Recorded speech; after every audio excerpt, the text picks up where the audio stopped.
your first three missions were the vehicle was the space shuttle. Is that right? Right. Mm-hmm. But when you went up to the space station, it wasn't a space shuttle. Is that accurate? That's true. We flew on a Russian rocket and a Soyuz spacecraft. Correct. So first of all, share with us, just to lift the curtain a little bit, behind the veil, if you will, a little bit about the difference there, some of the challenges where you had to map on that adaptability and dancing in the moment, and then being up there for an extended period of time, and what was so unique about that we could learn from? Sure. Well, I'm going back to your restaurant analogy. I've always said that if you could, I worked as a busboy in high school.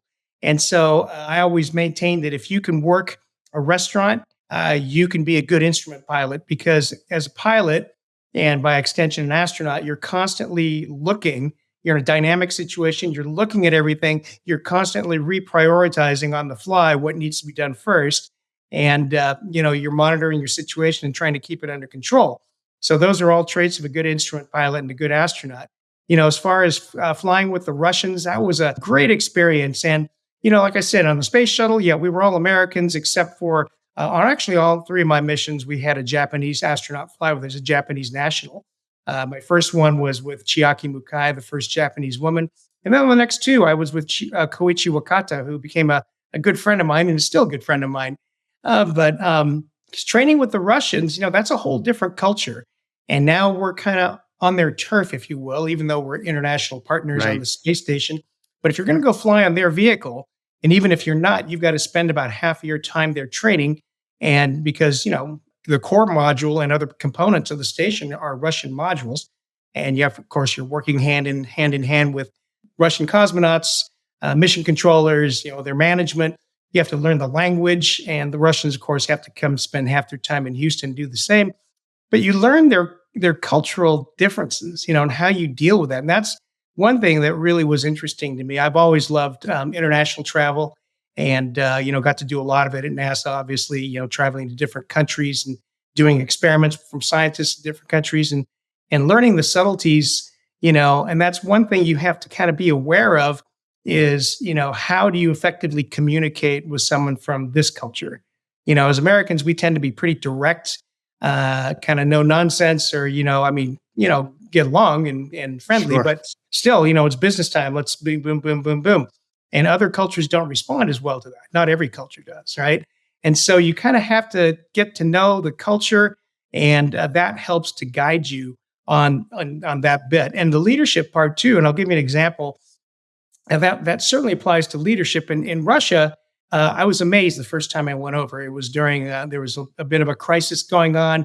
We had an astronaut on Mir, and there had been a collision, and was that Lininger?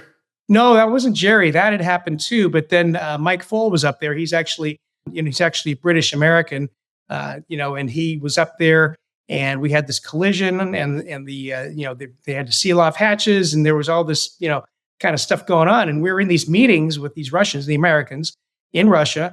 It was my first trip to Russia. And these Russians would stand up and be very aggressive with each other and yell at each other. And the NASA people were kind of taken aback. Americans were not used to that, right? Right. Then after the meeting's over, these guys are still buddies. They're going to go out later and have a drink together or whatever. And so it was kind of interesting. We had to learn to act Russian when we were there, right? And so, for example, we were after a training session, and this is when I was a backup commander, and I was, they were kind of berating this one member of my crew. And I kind of got up in this guy's face. I didn't stand up, but I kind of threw it back at him and say, hey, and so, he backed down. But that works over there. That's right. Their culture. That's how it works. And so you have to kind of be willing to do that Khrushchev, slam your shoe up a little bit.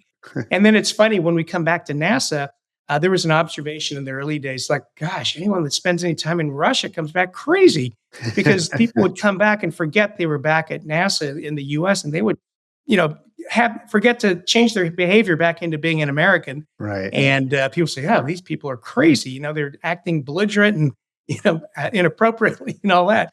But you have to be conscious of that. And that helps you to be an effective leader. The lesson there is you got to read the room. You got to constantly be present and not to be a pleaser or a butt kisser, but to adapt with your Yes. focus on the mission, but learn what ways of being kind of function and serve the bigger picture. And when you're in Russia, Right. you know, the phrase is when in Rome, right? Right. To an extent, you still got to be true to yourself. Yes. Now, you know, we mentioned Linenger that he experienced a fire. Is that right? Mhm. Yep, sure did. Yeah. And Yeah. you know, another astronaut that I've mentioned a few times on here is Alan Bean, the late great Alan Yes, Bean, right. Uh-huh. who stepped on the moon, which is just blows my mind every time I mention that.